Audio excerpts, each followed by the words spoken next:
오늘 출애굽기 9번째 시간입니다. 본문은 출애굽기 3장 6절에서 12절까지, 출애굽기 3장 6절로 12절까지 한 절씩 교독을 하겠습니다.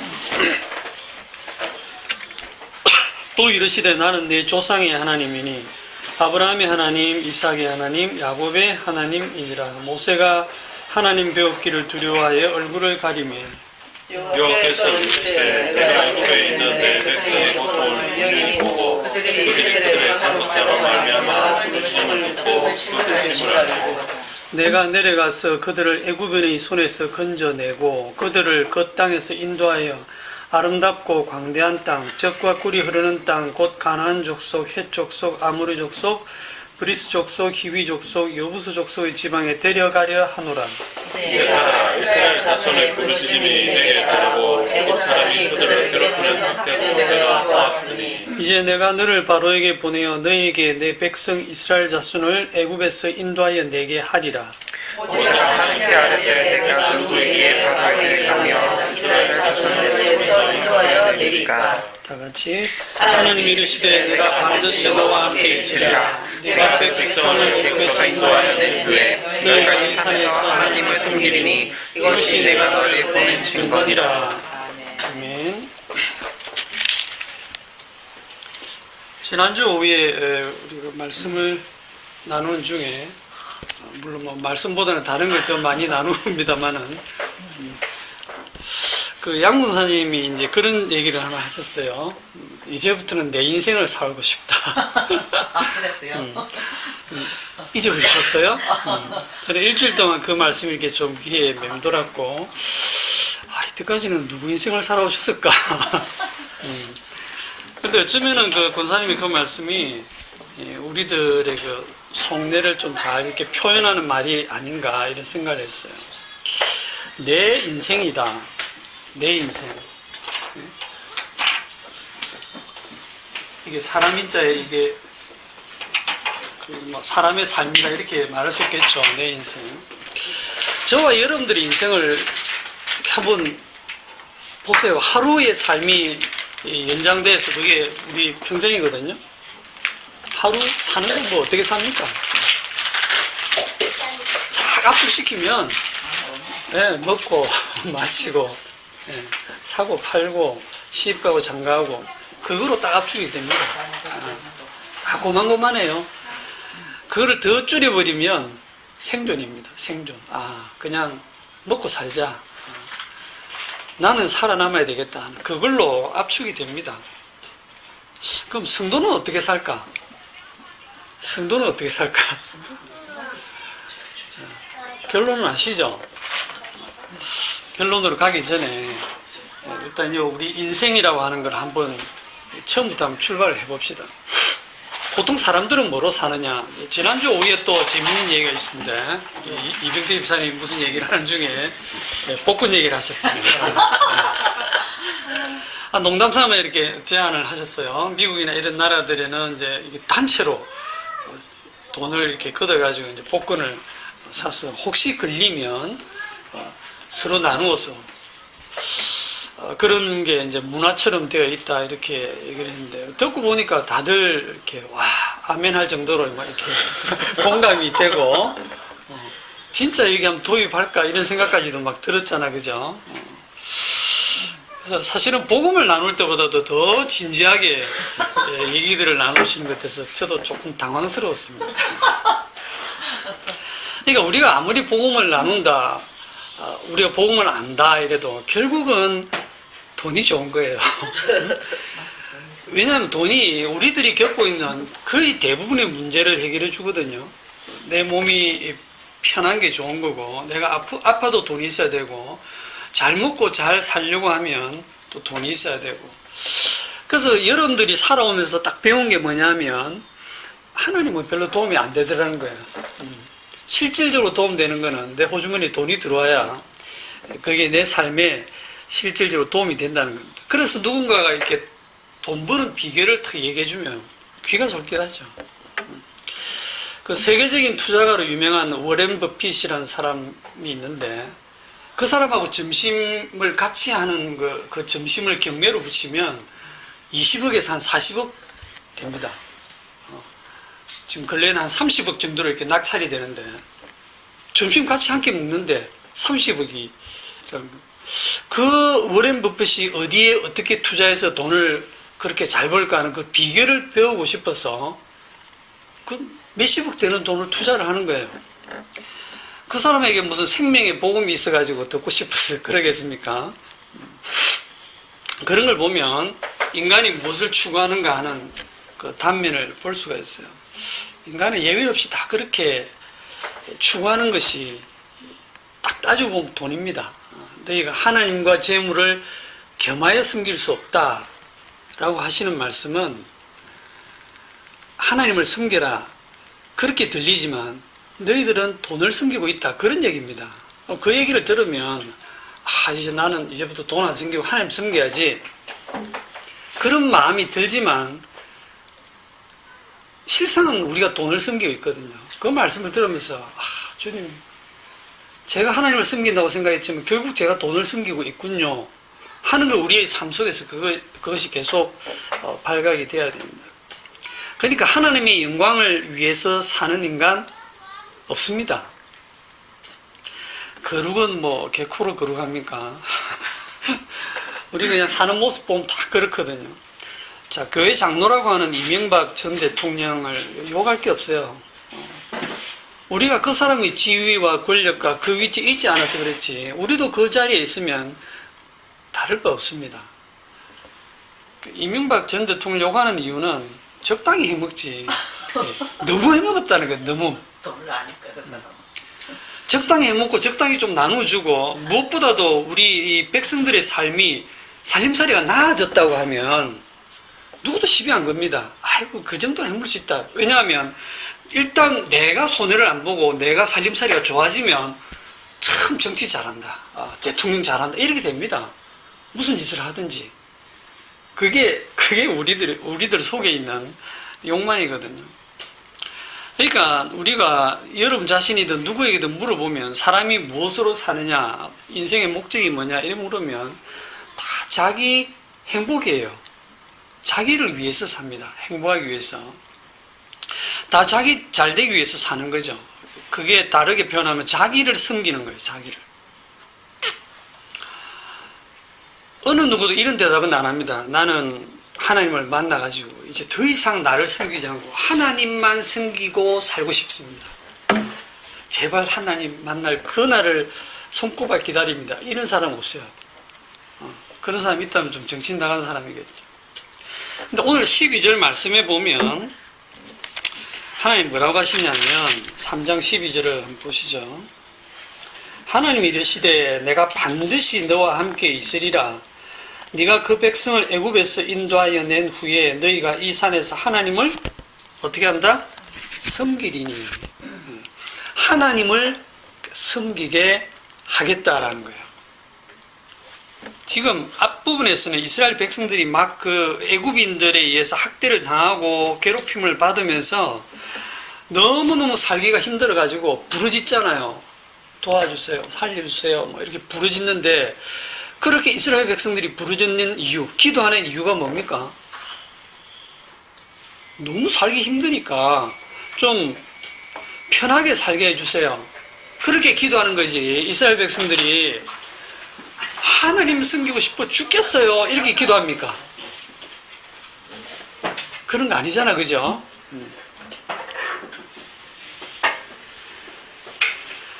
하나님 섬기고 싶어서 기도하는 게 아니고 그들은 그냥 그들의 삶이 편해지기를 기도하는 거예요. 그러니까 하나님이 일하시는 목적하고 이스라엘이 바라는 거하고가 이게 빈트가 안 맞는 거예요. 이 이스라엘 백성들이 우리를 대표합니다. 우리가 평소에 바라고 소원하고 기도하고 하는 내용들이 뭐냐면 다 우리를 위한 것들이에요. 그런데 하나님은 전혀 다른 방향으로 우리를 인도하시거든요. 하나님을 섬기게 하겠다. 그런데 여기서 우리가 또 주목할 게 뭐냐면 하나님 섬기기 전에 그 앞에 먼저 섬기고 있는 게 있다는 거예요. 이미 누구를 섬기고 있습니까? 애굽인들을 섬기고 있죠. 이미 누군가를 섬기고 있어요. 여기서 우리는 뭘 알 수 있냐면 너희가 하나님과 재물을 기마에 섬길 수 없다라고 하는 얘기는 나는 하나님도 안 섬기고 돈도 안 섬겨요. 이렇게 중립지역은 없다는 겁니다. 애굽인을 섬기든지 하나님을 섬기든지 둘 중에 하나지. 나는 아무도 안 섬길 거야. 누구를 섬긴다는 건 너무 피곤한 일이야. 또 혹시 뭐 이렇게 섬기고 싶으면 내가 선택할 거야. 이런 입장이 아니에요. 사람은 하나님이 아니면 돈. 오늘 여기 출애굽기에서는 하나님이 아니면 애굽인을 섬기는 거거든요. 출애굽기 14장을 한번 가봅시다.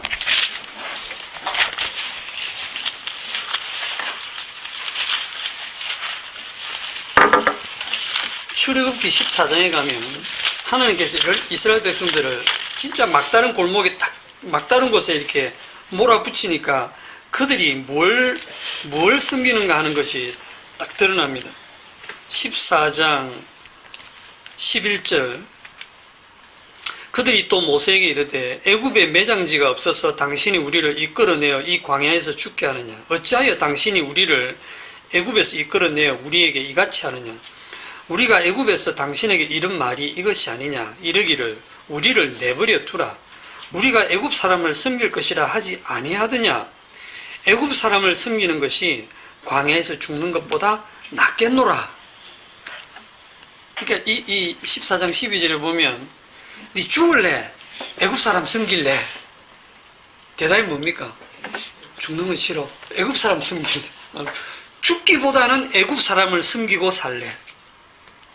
이게 그 이스라엘 사람들의 그 본심이거든요.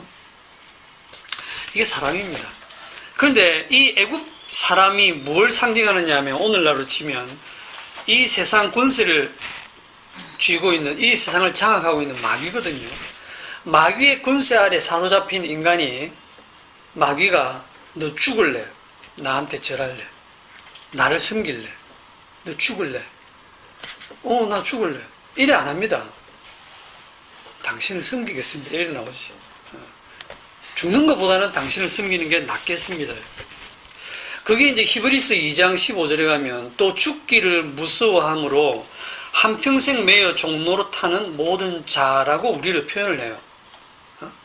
일평생 죽는 게 무서워가지고 그러니까 나는 죽으면 안 돼. 안 죽기 위해서 계속 뭔가를 하잖아요. 그게 마귀에게 종로로 타는 모습이다 이 말입니다. 자, 죽음에 대해서는 우리가 마음에 좀 진짜 정리를 합시다. 창세기 3장 19절을 가보시면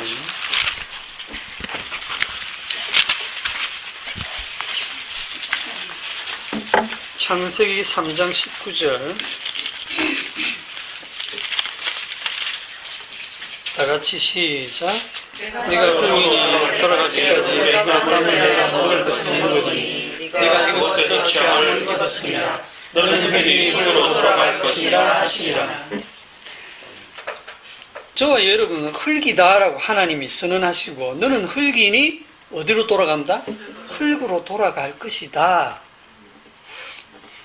네가 흙으로 돌아갈 때까지는 얼굴에 땀이 흘러야 먹을 것을 먹으리니 이렇게 얘기를 하거든요. 그러니까 우리가 종일 수고하고 땀 흘리고 회사 나가서 싫은 소리 들어가면서도 그만두지 못하고 그렇게 열심히 일을 해서 돈을 벌고 그게 다 뭐냐면 처자식 먹여 살리고 먹고 살기 위해서 하는데 그렇게 땀 흘리며 수고하고 해도 결국 어디로 간다? 흙으로 돌아간다는 거예요. 그러니까 여러분 생각해보세요. 우리가 먹는 이유가 죽으려고 먹습니까? 살려고 먹습니까? 살려고 먹잖아요. 그죠? 안 먹으면 죽으니까. 먹고 살려고 그렇게 내가 지금 수고하고 땀 흘리고 일을 하는데 하나님이 말씀하시기를 네가 얼굴에 땀이 흐를 정도로 열심히 일을 하고 살면 안 죽을 거야. 이래 말씀하시는 게 아니에요. 너 땀 흘려야 겨우 먹을 걸 먹는데 그래도 너는 흙이니 흙으로 돌아간다. 이게 결론입니다. 창세기 이 3장 19절의 이 말씀에 의하면은 우리가 아무리 잘 먹고 잘 챙겨 먹고 꼭꼭 씹어 먹고 좋은 걸 찾아 먹어도 결국은 그게 나를 살리는 게 아니고 뭐 좀 조심해서 살면 조금 더 살 수는 있겠죠. 그러나 결국은 어디로 돌아간다? 흙으로 돌아간다. 죽는다라고 하는 것입니다. 하나님이 이렇게 말씀하시면 맞습니다. 아멘. 저는 흙입니다. 흙으로 돌아가야지요. 이렇게 받아들이시면 됩니다. 하나님의 말씀에 대해서. 그런데 우리는 이걸 거부하잖아요. 자신이 흙이라는 걸 잊어버리고 내가 내 건강 잘 챙기고 잘 먹고 잘 살면 살 수 있을 거라 생각하거든요.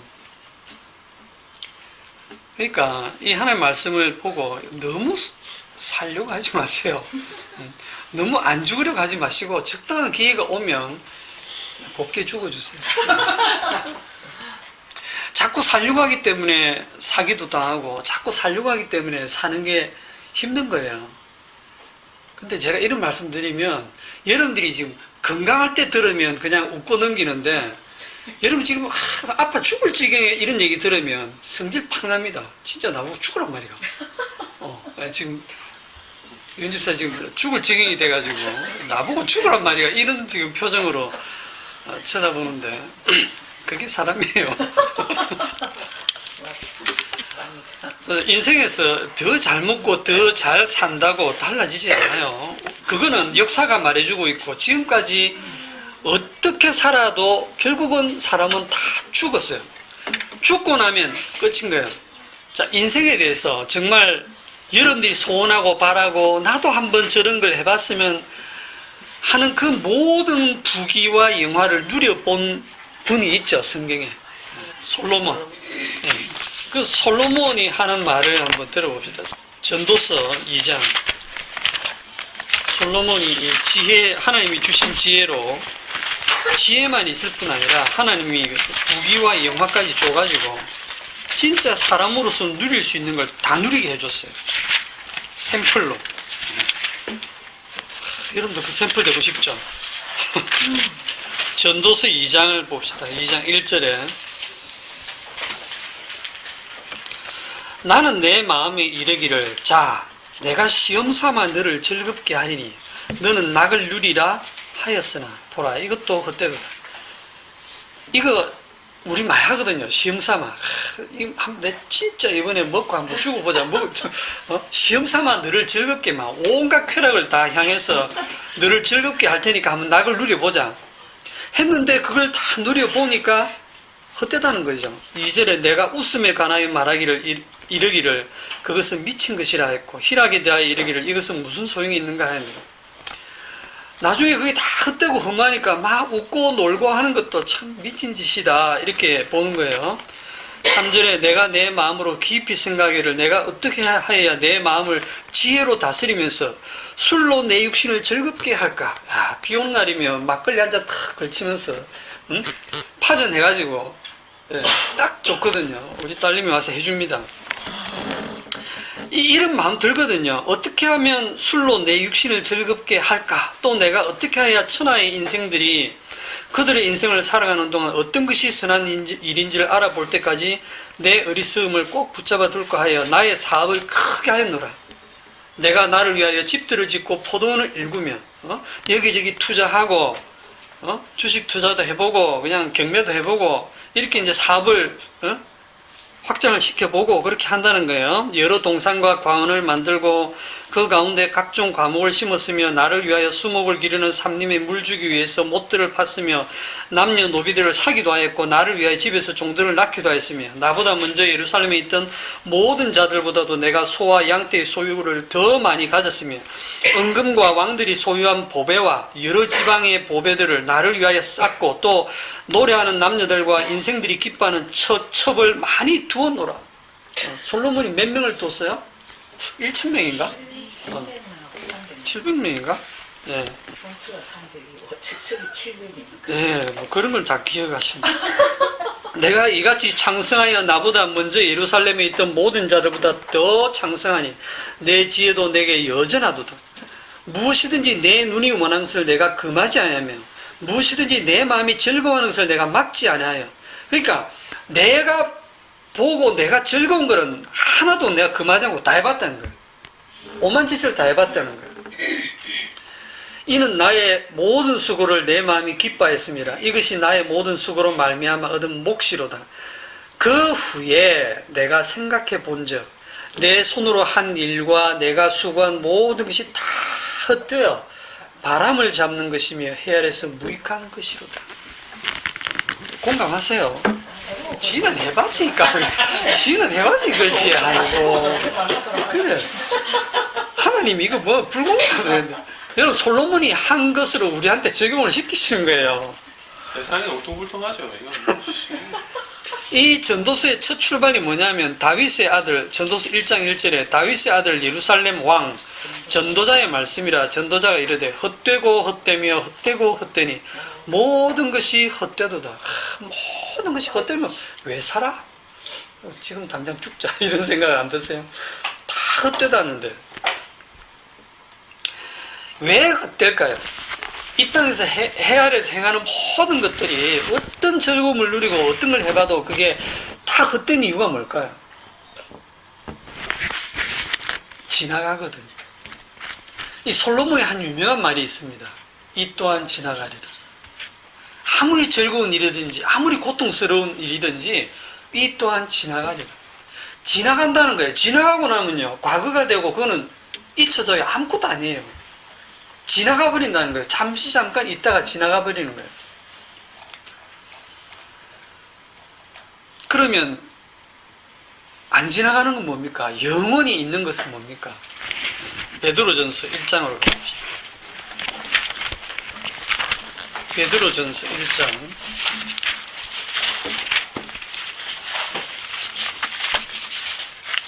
23절. 제가 23절을 읽을 테니까 여러분이 24절, 25절을 읽으세요. 너희가 거듭난 것은 썩어질 씨로 된 것이 아니요 썩지 아니할 씨로 된 것이니 살아있고 항상 있는 하나님의 말씀으로 되었느니라. 그러므로 모든 육체는 풀어가고 모든 영광은 풀과 같으니 푸른 말고 꽃이 썰어지되 오직 주의 말씀은 세세토록 있도다. 너에게 전한 복음이 곧 이 말씀이라. 모든 육체는 풀과 같고 이 들에 있는 풀이라는 겁니다. 우리의 육체가 그 모든 영광은 잠시 그 풀에 피어난 그 순간 아름다워 보이는 꽃과 같으나 풀은 마르고 꽃은 떨어지게 돼 있어요. 다 지나가 버려요. 오직 주의 말씀은 세세토록 있도다. 우리는 흙이니 흙으로 돌아가고요. 또 하나님이 들풀로 비유를 해서 너희들은 들풀과 같아. 너희들이 잠시 잠깐 누리는 이 땅에서의 영광, 부귀 영화 그거 다 그냥 풀의 꽃과 같아. 다 풀은 마르고 꽃은 떨어지고 다 지나가는 거란다. 그거 알게 하시려고 들의 꽃을 주셨어요. 내일 아궁이에 던져질 들풀도 하나님이 이렇게 입히시는 이유가 뭘까요? 내일 아궁이에 던져지는 들풀이면 대충 키우시지 왜 그렇게 어느 순간 아름답게 피게 하셨다가 시들고 떨어져서 아궁이에 던지게 하실까? 다 시청각 교육하시는 거예요. 하나님이 그런 것들을 사용하셔가지고 내일 아궁이에 던져지더라도 주의 말씀이 인격이 된 게 누굽니까? 말씀이 육신이 되신 분이 예수님이죠. 사실은 바로 결론으로 가면 예수님만 영원토록 세세토록 무궁하시고 그 예수님이 영원하시다는 걸 얘기하기 위해서 다른 모든 걸 창조하셔가지고 마르고 시들고 떨어지고 흙으로 돌아가게 하신 거예요. 그러면 여러분들은 아멘 하시면 되는 거예요. 예, 맞습니다, 주님. 그렇게 하시면 되는 겁니다. 자, 다시 오늘 출애굽기 3장 본문으로 돌아왔어요. 예, 모세의 삶을 이렇게 보면 모세의 인생도 우리랑 크게 다르지 않습니다. 모세도 그냥 그저 자기를 위한 생을 살고 있을 뿐이에요. 하나님의 영광을 위해서 살겠다든지 뭐 하나님을 섬기겠다든지 그런 거 없어요. 지금 모세는 이제 80세쯤 돼가지고 40세에 이제 그 살인이 들통나가지고 미디안으로 도망가서 미디안에서 40년 동안 살잖아, 그죠? 거기서 이제 이 모세는 아내를 얻어가지고 그 자식도 낳고 거기서 이제 진짜 소박한 이제 전원 생활을 즐기면서 나름대로 자기 인생을 노년을 그렇게 살고 있어요. 이 모세에게 하나님 필요 없습니다. 그냥 그렇게 사는 게 이게 인생인갑다 하고 살고 있는 거예요. 그런 모세에게 하나님이 일방적으로 찾아오셔가지고 사명이라는 걸 이제 주시는 겁니다. 그 사명을 들었을 때 모세가 감격해가지고 하나님 어디 계시다가 이제 찾아오셨습니까? 하나님 제가 너무너무 하나님 바라고 기다렸습니다. 그렇게 했어요? 아니죠. 11절에 모세의 반응을 보면 어디 있어요? 11절에 모세가 하나님께 아뢰되 내가 누구에게 바로에게 가며 이스라엘 자손을 애굽에서 인도하여 내리까? 이게 표현을 이래서 그렇지 솔직히 말해서 가기 싫다는 거예요. 하나님이고 뭐고 이제 저는 내 인생 그냥 만족합니다. 저 건드리지 마세요. 저 혼자 살게 놔두세요. 내가 그래도 젊을 때 그냥 좀 혈기왕성할 때 40세 때 홀홀 단신 진짜 풍운의 꿈을 안고 우리 민족을 위해서 한번 일해 보려고 했을 때는 하나님을 생각하고 계시다가 뭐 하고 계시다가 이제 나이 다 들어가 지금은 이제 처자식도 생기고 내가 그 처자식 돌보면서 이렇게 살아야 되는데 아니 나보고 그 바로에게 가라니 그 바로왕이 누구냐면 그 당대의 최강국의 왕 아닙니까? 그 왕한테 가가지고 우리 백성 내놔라. 그게 씨가 먹히겠습니까? 그러니까 일도 쉬운 일도 아니고 내가 누구에게 갑니까? 저 못 갑니다. 저는 이제 시골에서 한 40년 살다 보니까 말도 어눌하고 말도 못하겠고 하나님 사람 잘못 찾아오셨습니다. 딴 사람 찾아보시죠. 지금 이렇게 나오는 거예요. 근데 하나님 포기 안 하시거든요. 하나님이 찾아오셔가지고 딱 땡기는 부르시는 순간 모세의 인생은 완전히 바뀌어버리고 그 나머지 인생은 다 차압당하고 그냥 하나님이 끌고 가시는 대로 끌려갈 수밖에 없어요. 여기 지금 나와 있는 여러분들도 다 끌려 나오신 분들이에요. 하나님의 부르심에 의해서. 그 모습은 다 다르겠지만 다 다양한 방법으로 하나님이 이렇게 저렇게 부르셔가지고 이 자리까지 끌고 오신 겁니다. 처음에는 여러분들이 하나님 뭣도 모르고 하나님 믿으면 좋을 것 같다 생각하고 막 좀 따라다녔죠. 철없이. 그러다가 알고 보니까 아이고 내가 잘못 따라왔네. 이스라엘 백성들이 출애굽에 나갈 때 모세를 따라 나갈 때 얼마나 기대가 있었겠어요. 적과 꿀이 흐르는 땅 약속의 땅으로 너희를 데려가려 하노라. 야 거기 가면 우리는 애굽에서 살 때랑 너무 다르게 정말 행복하게 살 거야 했는데 어디로 갑니까? 광야로 가가지고 40년 동안 40년 동안 신병교육만 40년 유괴훈련 40년을 한다고 생각해보세요. 그거 미리 귀뜸이라도 했으면 적을 안 나갔을 거예요. 이스라엘 백성들이. 미치다 그거 나갑니까? 먹을 것도 없고 마실 것도 없고 진짜 생고생하는 거기에 애굽에 매장지가 없을 우리를 광야로 끌어내서 죽게 하느냐. 그런데 하나님이 그들을 애굽 땅에서 끌어내가지고 광야에서 40년을 돌리시거든. 그리고 다 죽이세요, 그냥. 참. 이게 구원하시는 목적입니까? 그러니까 구원 자체가 목적이 아니고 그렇게 하시는 목적이 따로 있는 거예요.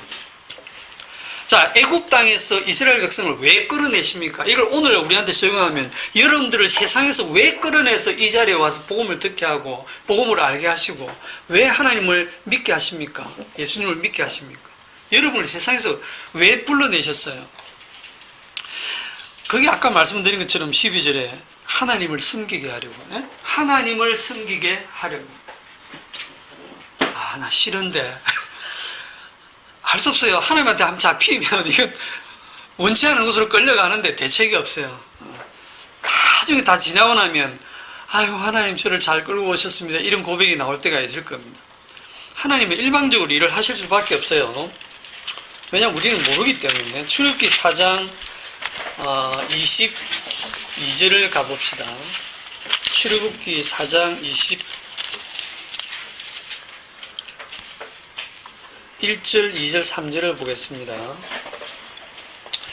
여호와께서 모세에게 이르시되 네가 애굽으로 돌아가거든 내가 네 손에 준 이적을 바로 앞에 다 행하라. 그러나 내가 그의 마음을 완악하게 한즉 그가 내 백성을 보내주지 아니하리니 너는 바로에게 이르기를 여호와의 말씀에 이스라엘은 내 아들 내 장자라. 내가 네게 이르기를 내 아들을 보내주어 나를 섬기게 하라 하여도 네가 보내주기를 거절하니 내가 네 아들 네 장자를 죽이라 하셨다 하시니라. 자, 이 섬긴다고 하는 게 뭐냐면 하나님을 섬긴다고 하는 게 보통 섬기는 거는 종이 주인을 섬기는 거잖아, 그죠? 그런데 여기 보면 하나님이 이스라엘을 뭐라고 하냐면 내 아들 내 장자다. 23절 내 아들을 보내라. 보내주어 나를 섬기게 하라. 그러니까 하나님이 우리를 불러내시는 게 하나님을 섬기게 하는데 그 하나님을 섬기게 하는 게 뭐냐면 아들 만드신다는 거예요. 아들. 하나님의 아들 만드는 프로젝트를 지금 하나님이 진행하고 계신 거예요. 이 아들이라는 개념이 지금 여기서 처음 등장하는데 창세기 앞쪽에 보면 여자의 후손으로 출발해가지고 여자의 후손이 구세주로 올 거다 했다가 아브라함의 자손이 되었다가 지금 여기서는 이제 아들로 들어옵니다. 아들. 여기서 이제 공식이 하나 딱 나와요. 아들이 누구냐? 아들이 누굽니까? 딸 아니고 아들 이렇게 생각하지 마시고 아들이 누구냐면 요 성경에 딱 나오는 요걸 가지고 정의를 하면 아버지를 섬기는 자, 아버지를 섬기는 자를 아들이라고 하는 겁니다. 오늘 여기를 가지고 정의를 한다면 자, 그래서 이스라엘은 내 아들 내 장자다. 그래서 내 아들로 삼았기 때문에 내가 얘들을 어떻게 하냐면 신명기 8장으로 가봅시다. 신명기 8장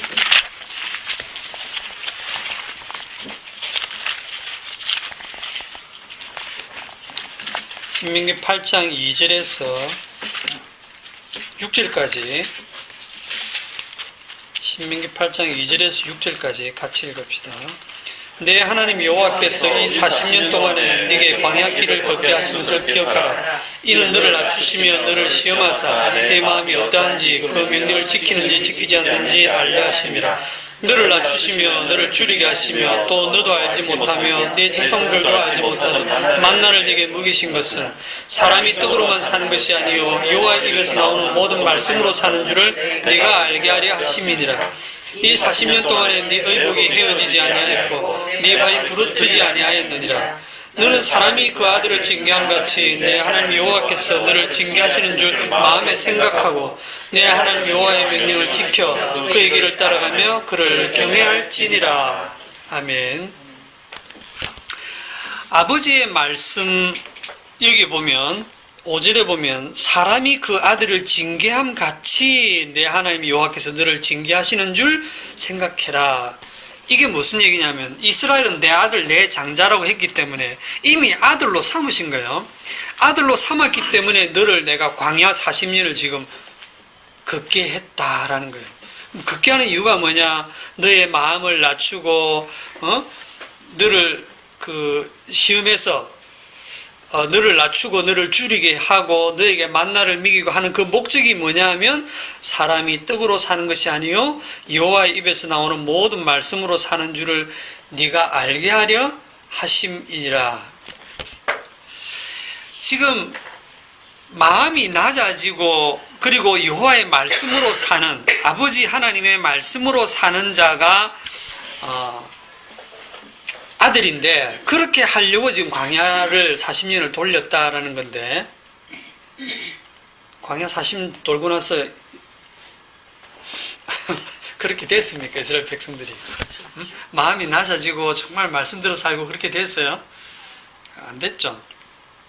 이 말씀과 어디가 오버랩 되느냐 하면 마태복음 4장에 가면 그 마귀가 예수님을 시험할 때 예수님이 40일 동안 광야에서 줄이셨죠. 그것처럼 여기 출애굽기에서는 이스라엘 백성들이 내 아들 내 장자가 돼가지고 광야에서 40년을 굶주렸습니다. 만나밖에 안 먹고 살았어요. 그거를 축소해가지고 예수님은 40일 동안 광야에서 줄였어요. 그때 이제 마귀가 와서 시험을 합니다. 네가 만일 하나님의 아들이라면, 여기 아들 나오죠. 네가 만일 하나님의 아들이라면 이 돌로 떡덩이가 되게 하라. 이 돌로 떡 만들어 먹어라. 우리 식으로 하면 밥 만들어 먹어라 이거죠. 거기에 대해서 예수님 뭐라고 대답합니까? 바로 이 신명기 말씀을 딱 가지고 와서 대답하죠. 네. 신명기 말씀 요걸 그대로 딱 가지고 옵니다. 광야 40년 살았던 그 이스라엘. 사람이 떡으로만 사는 것이 아니요. 여러분 이걸 잘 보셔야 돼요. 마귀는 뭐라고 질문했냐면 네가 하나님의 아들이면 이라고 질문했다면 예수님이 하나님의 아들은 떡으로 사는 게 아니야 이렇게 대답해야 되는데 사람이라고 대답했죠. 이걸 주목하셔야 돼요. 마귀는 하나님의 아들이라면 하고 질문했는데 예수님은 사람이라고 대답합니다. 그러니까 여기서 두 번째 공식이 나옵니다. 하나님의 아들이 누구냐 하면 사람이에요. 인자라고도 하는 사람인데, 그러니까 사람은 하나님의 아들로 지어진 겁니다. 창세기에 보면 하나님의 형상대로 사람을 창조하시고 할 때 그 하나님의 형상 뭐 신학에서 오만 소리 다 하지만 그거 다 엉터리고, 하나님의 형상이 신약성경에 따오면 뭐라고 해석이 바로 되어 있냐면 예수 그리스도는 하나님의 형상이시다. 보이지 아니하신 하나님의 형상이시다. 진짜 아들은 이런 모습이다라는 걸 보여줬잖아요. 예수님을 통해서. 그 하나님의 아들의 형상, 맏아들의 형상을 본받게 하기 위해서 사람을 창조를 하신 거예요. 그러니까 사람이 하나님의 아들이다. 그러니까 사람이라면 떡으로 사는 게 아니고 여호와의 입에서 나오는 모든 말씀으로 산다. 그런데 예수님은 떡으로 산 게 아니고 하나님의 말씀으로 살았지만 과거에 이스라엘 백성들은 광야에서 말씀으로 살았어요? 떡으로 살았어요? 떡으로 사는 거지. 그 말을 역으로 하면 뭐냐면 사람은 떡으로 사는 게 아니고 말씀으로 사는데 말씀으로 살지 않고 떡으로 살면 그거는 사람이 아니라는 얘기예요. 그러면 이 세상에 있는 사람들이 사람이냐 아니냐 말이에요. 사람이 있느냐 이 말이에요. 없네. 사람 없어요. 네. 저와 여러분들이 하나님의 말씀으로 살지 않습니다. 다 떡으로 살아요. 쉽게 얘기하면 돈으로 살아요. 돈으로. 저도 마찬가지예요. 일주일 동안 살 때 돈 떨어지면 막 안절부절하고 손님 없으면 애가 달고 그렇거든요. 돈으로 삽니다. 돈으로. 그러니까 사람이 아니면이다. 사람이 없어요. 그걸 지금 하나님 얘기하시는 거예요. 그런데 지금 이스라엘 백성들을 통틀어서 내 아들이라고 하죠. 이스라엘은 내 아들들이다 안 합니다. 복수로. 그냥 내 아들, 내 장자. 이스라엘 전체를 통틀어서 단수로 아들이라고 해요. 그러니까 그 이스라엘은 사실은 어디에 포함되어 있냐면 첫사람 아담. 여기 사람이 할 때 이 사람이 히브리 원어 보면 아담이거든요. 아담은 떡으로 사는 게 아니고 하나님의 말씀으로 사는 거야. 그런데 첫째 아담은 하나님의 말씀을 불순종했잖아요. 그리고 이제 떡으로 살기 시작했죠. 자기 힘으로. 그러니까 아담 안에서 나온 모든 작은 아담들, 우리가 다 그 첫 아담 속에 다 들어있거든요. 그러니까 그 첫 사람은 사람이 아니라 이 말이에요. 누가 진짜 사람이냐면 둘째 아담 대신 마지막 아담으로 오신 예수님만이 진짜 사람이라는 걸 신명기 말씀하고 마태복음 4장 말씀을 딱 대비하면서 사람이 떡으로만 살 것이 아니고 하나님의 입으로 나오는 모든 말씀으로 살 것이다 하고 마귀의 유혹을 물리친 예수님만 사람이고 그 유혹을 이기지 못한 구약의 이스라엘이나 오늘날 우리는 전부 다 사람이 아닙니다. 아멘 하세요. 사람이 아닙니다. 자, 두 번째 공식까지 했죠. 그러면 이 이제 3단 논법이라는 게 있잖아요. 자, 아들은 아버지를 섬기는 자다. 아들은 사람이다. 그러면 이렇게도 되죠. 사람은 바로 하나님을 섬기는 자다. 아, 그래. 하나님을 섬기는 자가 사람인데 하나님을 섬기지 않고 우리는 돈을 섬기고 있으니 우리는 사람이 아니구나. 나 이제부터 돈 안 섬기고 하나님 섬겨야지. 이렇게 나오면 그것도 유대인들 하는 방식이랑 똑같아요. 하나님의 말씀 우리가 지킬 수가 없습니다. 지킬 수 없다는 걸 이미 구약의 유대인들이 다 증명을 해버렸어요. 율법을 주고 지켜라 해놓고 뭐라고 하냐면 너희는 못 지킨다라고 얘기하거든요. 하나님이 너희는 못 지키는 거다 이미 다 알아. 못 지킬 거야. 너희들 다 못 지키고 우상 숭배할 거야.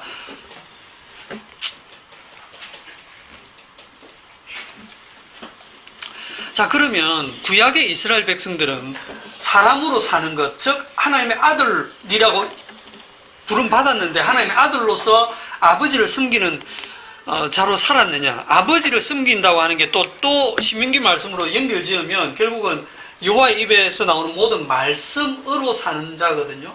말씀으로 산다 카이 또 여러분 말씀을 지키고 행한다 이쪽으로 성급하게 가지 마세요. 그런 뜻이 아닙니다. 말씀으로 산다는 뜻은 조금 이따가 설명을 할게요. 그럼 구약의 이스라엘 사람들이, 이스라엘 이 백성들이 그 실패함으로 인해서 하나님께서 자기 아들 만드는 일에 실패했느냐? 그렇진 않습니다. 이스라엘은 실패했지만 오히려 그 실패를 통해서 진짜 아들은 예수님밖에 없다는 걸 증명을 한 거예요. 신명기 그 8장 5절에 보면 너는 사람이 그 아들을 징계함 같이 그랬잖아요. 이미 이스라엘 백성을 뭐라고 하냐면 내 아들 내 장자라고 했거든요. 그러니까 40년 훈련 잘 받아서 합격하면 아들, 합격 못하면 안 아들. 이게 아니고, 알겠습니까? 40년 광야 생활을 잘 진짜 말씀으로 살아내면 아들이고 못 살아내면 아들 아니야. 이게 아닙니다. 이미 아들이에요.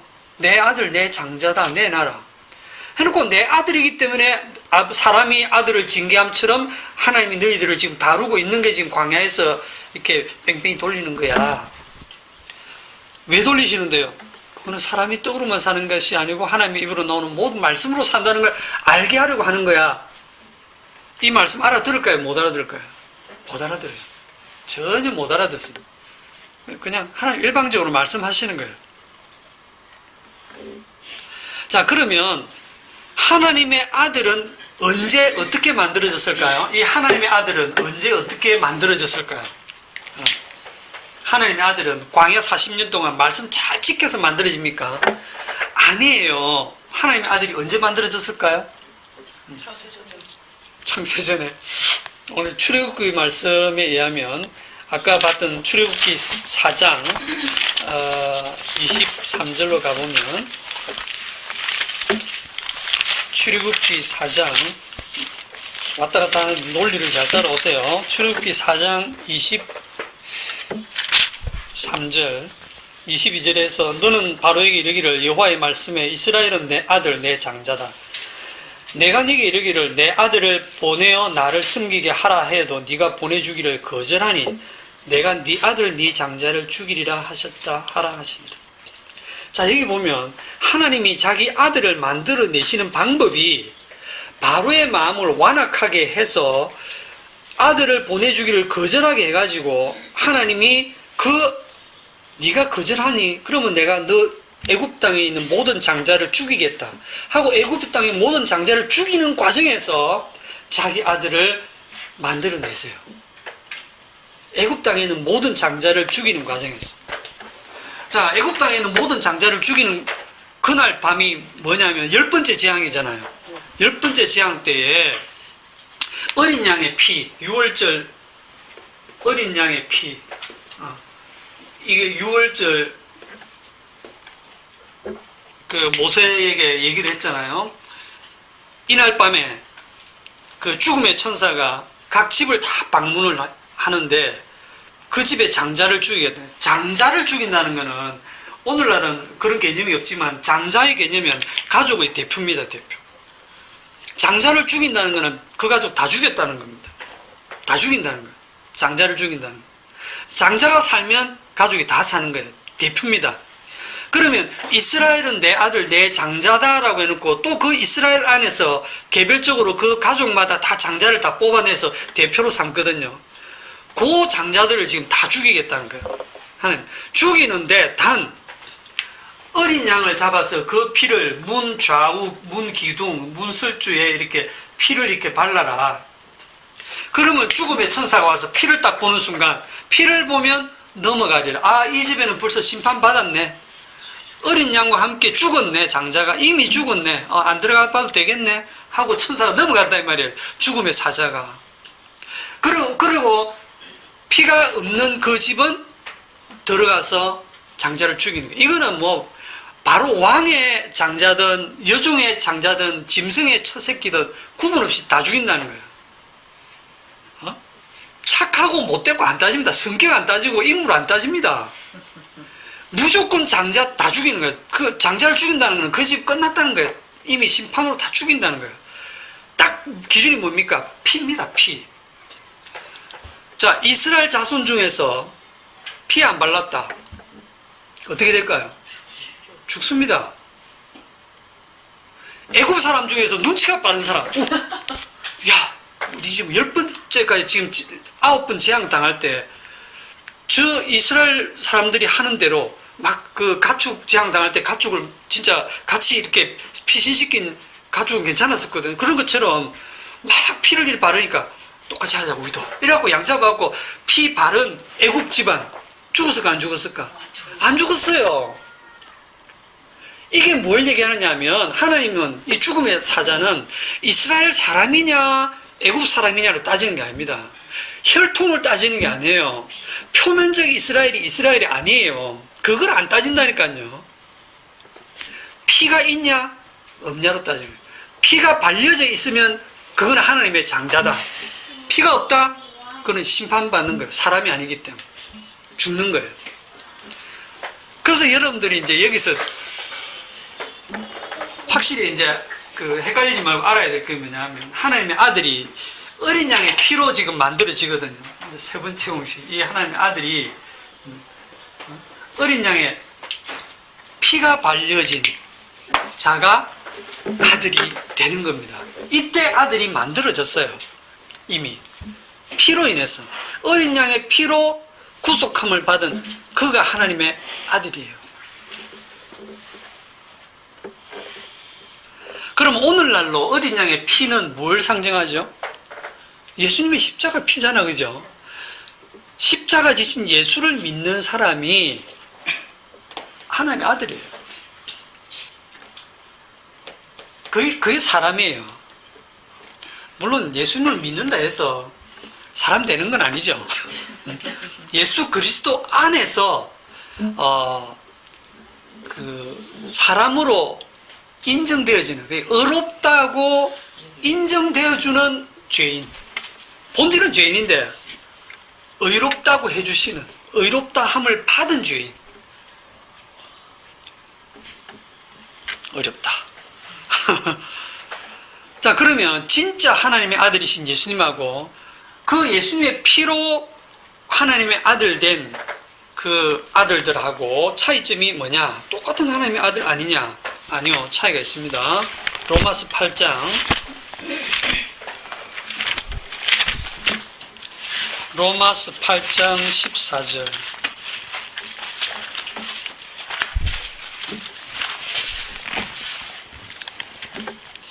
14절 무릇 하나님의 영으로 인도함을 받는 사람은 곧 하나님의 아들이라. 하나님의 영은 성령이죠, 그죠? 성령 받은 자들이 하나님의 아들입니다. 이 성령은요, 인간이 율법 지키고 뭐 착하게 살고 하고 아무 관계없어요. 십자가 지신 주님이 하나님 우편에 앉으셔가지고 자기가 원하는 자들에게 그냥 성령을 보내주시는 거예요. 그 성령 받은 자들이 그 주님의 십자가 피가 발려진 하나님의 아들이 되는 것이고, 15절 너희는 다시 무수와는 종의 영을 받지 아니하고 양자의 영을 받았으므로 우리가 아바 아버지라 부르짖느니라. 그러니까 차이점이 뭐냐면 예수님은 하나님의 진짜 맏아들이고 우리는 뭐냐면 양자죠, 양자. 그러니까 우리는 세상에서 양자 개념을 갖고 있기 때문에 양자도 아들은 아들이네. 예, 아들은 아들인데 그러니까 나도 예수님하고 똑같은 아들이야 하고 예수님하고 동격으로 생각하시면 절대 안 돼요. 예? 양자라는 개념은 진짜 아들은 아니라는 거예요. 맏아들 대신 예수님의 희생의 피로 아들로 인정을 받는 거예요. 그 안에서. 그러니까 양자를 다르게 얘기하면 진짜 아들은 아니라는 거죠. 그러니까 양자라는 사실을 잊으시면 안 돼요. 우리가 예수 믿어서 하나님의 아들 됐다라고 하니까 그냥 벌써 하나님의 아들로서 누릴 수 있는 것만 누리려고 우리는 덤비거든요. 신자는 성령 받아가 하나님의 아들 되었으니까 하나님의 말씀대로 살겠습니까? 네? 하나님 말씀대로 살까요? 그렇지 않습니다. 성령 받아도 하나님 말씀대로 살 수가 없어요. 하나님 말씀대로 살 수 있을 것 같으면 예수님 십자가 지실 필요 없이 성령부터 보내주셔서 말씀대로 사는 자를 만들어내시면 되죠. 말씀대로 사는 게 아니고요. 말씀으로 삽니다. 이걸 잘 말씀대로 산다는 건 뭐냐면 내가 말씀을 듣고 말씀을 내가 순종하고 지키고 행하는 거예요. 그런데 말씀으로 산다는 것은 내가 행하는 게 아니고 말씀이 나를 사로잡아서 말씀이 나를 죽이고 살리고 하시는 거예요. 말씀이 나를 끌고 다니시는 거예요.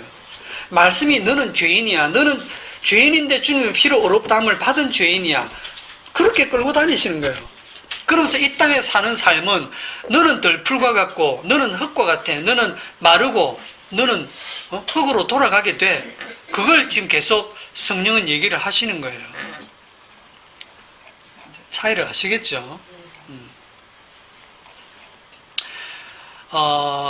그래 이제 정리를 하면 많이 좀 복잡해졌는데 예수님의 피를 믿고 하나님의 아들이 된 자가 사람이고 아버지를 섬기는 자고 말씀으로 사는 자다. 말씀으로 산다는 게 내가 말씀을 지키고 행해서 사는 게 아니고 쉽게 말해 예수를 믿는 것이다. 예수를 믿는 것 하면 또 내가 주체가 돼서 뭐 믿는다가 아니고 하나님의 영이 임해서 그 영이 인도하는 그 성령이 끌고 다니는 사람이 하나님의 아들인데 그 성령이 끌고 다니는 사람이 삶 속에서 드러나는 건 뭘까요? 늘 이 피만 증거하기 때문에 죄인됨이 드러나는 거예요. 죄인됨이. 그래서 하나님 어린 양의 피로 구원해놓고 율법을 주셔가지고 광야 생활을 하면서 너희들은 광야에서 10번 동안 하나님을 시험했잖아, 그죠? 그게 뭘 보여주냐면 너희들은 애국 사람들하고 똑같아 이 말입니다. 똑같이 죽음의 천사가 임해서 죽어야 될 자들이지 않니? 그런데 너희들 지금 왜 살았니? 뭡니까 그게? 오직 피 때문에 살았다는 거죠. 주님의 그 피로 살았다는 거예요. 그걸 증거하라고 살려내신 거예요. 그걸 증거하라고 구원하신 겁니다. 이제 마지막으로 한 구절을 더 볼게요. 누가복음 15장.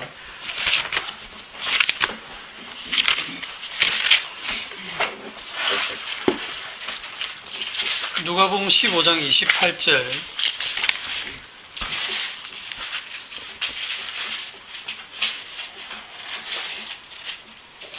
25절부터 제가 읽어볼게요. 맏아들은 밭에 있다가 돌아와 집에 가까이 왔을 때 풍악과 춤추는 소리를 듣고 한 종을 불러 이 무슨 일인가 물은데 대답하되 당신의 동생이 돌아왔으며 당신의 아버지가 건강한 그를 다시 맞아들이게 됨으로 인하여 살찐 송아지를 잡았나이다 하니 그가 노하여. 자, 맏아들이 노했어요. 왜 노했을까요? 둘째 아들이 자기 동생이 돌아왔는데 기뻐해야 되는데 화가 되게 단단히 난 거예요. 들어가고자 아니하거늘 아버지가 나와서 권한데 아버지에게 대답하여 이르되 내가 여러 해 아버지를 섬겨 명을 어김이 없거늘 내게는 염소 새끼라도 주어 나와 내 벗으로 즐기게 하신 일이 없더니 아버지의 살림을 창녀들과 함께 삼켜버린 이 아들이 돌아오며 이를 위하여 살찐 송아지를 잡으셨나이다. 아버지 정신이 있습니까? 없습니까? 이래 된 거예요. 나는 여러 해 동안 아버지를 섬겨서 아버지의 그 말씀을 어릴 적부터 그렇게 잘 지키고 순종했는데 나는 뭡니까? 오히려 이렇게 아버지의 재산을 다 그냥 들고 나가서 창기와 함께 먹어버리고 탕진하고 돌아온 이 둘째 아들을 위해서 살찐 송아지를 잡으셨나요? 32절에 그 아버지가 하는 말이 이 네 동생은 죽었다가 살아났으면 내가 잃었다가 얻었기로 우리가 즐거워하고 기뻐하는 것이 마땅하다 하니라. 우리는 볼 때 누가 효자로 보이느냐면 맏아들이 효자로 보이죠. 누가 칭찬받아야 되느냐? 맏아들이 칭찬받아야 돼요. 아버지 속 안 쓰이고 집 안 나가고 아버지가 명하는 대로 밭에 나가 일하고 여러 해 동안 아버지를 섬기면서 한 번도 그 명을 어김이 없는 이 맏아들이 칭찬받아 마땅한데 오히려 아버지의 재산을 아버지 돌아가시기도 전에 재산 달락해가지고 그거 들고 나가서 허랑방탕하게 다 써서 탕진하고 거지가 돼서 돌아온 이 아들을 아버지는 얘가 내 아들이다 하고 더 기뻐한 거예요. 무슨 이런 경우가 있습니까? 편의 장면. 편해. 네? 이게 죽었다가 살아나는 이 경험이 있어야 되고 잃었다가 얻는 경험, 잃어버리는 경험이 있어야 돼요. 이 아들이 왜 하나님이 아버지가 기뻐하시냐면 아버지의 긍휼을 그대로 보여주기 때문에 기뻐하는 거예요. 아버지의 긍휼을. 그 아버지의 긍휼, 그 피를 증거해주는 아들이기 때문에 얘가 내 아들이야 라고 되는 거예요. 그래서 여러분들이 뭐 말씀을 잘 지키고 행하는 걸 하나님이 기뻐하시는 게 아니에요. 여러분들은 말씀 못 지킨다는 거 하나님 뻔히 알아요. 하나님 아버지 못 숨기고 그냥 돈만 좋아하고 이 육신을 입고 살 동안에는 죄밖에 안 지킨다는 거 다 아세요. 네. 그러니까 윗선을 부릴 이유가 없어요. 그래서 여러분들이 삶 속에서 늘 죄가 터져 나올 수밖에 없어요. 성령이 조명하시기 때문에 더 죄가 적나라하게 드러나죠. 그럴 때마다 여러분들은 십자가를 자랑하셔야 돼요. 역시 나는 아무것도 아니구나. 나는 좀 말씀대로 사는 것 같은데 그게 아니고 죄밖에 터져 나오는 게 없구나 하고 그 주님의 피를 증거해야 돼요. 자, 이제 처음으로 다시 돌아갔어요. 우리 권사님 말씀대로 나는 내 인생을 이제 살고 싶다 하셨는데 성도에게 있어서 내 인생은 없습니다. 왜냐하면 성도는 이미 그리스도와 함께 세상에서 죽은 자들이기 때문에 그래요. 갈라디아 2장 20절에 뭐라고 합니까? 내가 그리스도와 함께 십자가에 못 박혔나니 그런 적 이제는 내가 사는 것이 아니요. 누가 살아요? 내 안에 그리스도께서 사는 것이라. 내가 내 인생이라고 우기고 살아왔던 과거들도 다 돌이켜보면 주님이 그렇게 살게 하셨고 지금 살아가는 삶도 뭐냐면 나는 죽은 거예요. 나는 죽었기 때문에 내가 산다는 게 없어요. 나는 죽었고 내 안에 그리스도가 대신 사시는 거예요. 오해하지 마세요. 여러분이 예수님 대신 사시는 게 아니에요. 여러분이 그리스도처럼 살아내는 게 아니에요. 죽은 사람이 뭘 삽니까? 죽은 사람이. 그러니까 죽은 대로 사시면 돼요. 죽었기 때문에 누가 사시냐면 그분이 사신다는 거예요. 그분이 사시는 모습이 뭐 있다고야. 이런 생각이 들어도 여러분들의 삶을 통해서 육신의 삶에서 계속 죄가 터져나오게 함으로써 주님의 피로 계속 그 주님의 피로 영원히 용서되어지는 그 피의 능력만을 증가하는 그 삶이 그게 성도의 삶입니다. 그렇게 해서 주님의 십자가의 피를 증가하는 것이 그게 성도의 삶입니다. 네, 오늘 여기까지 하겠습니다.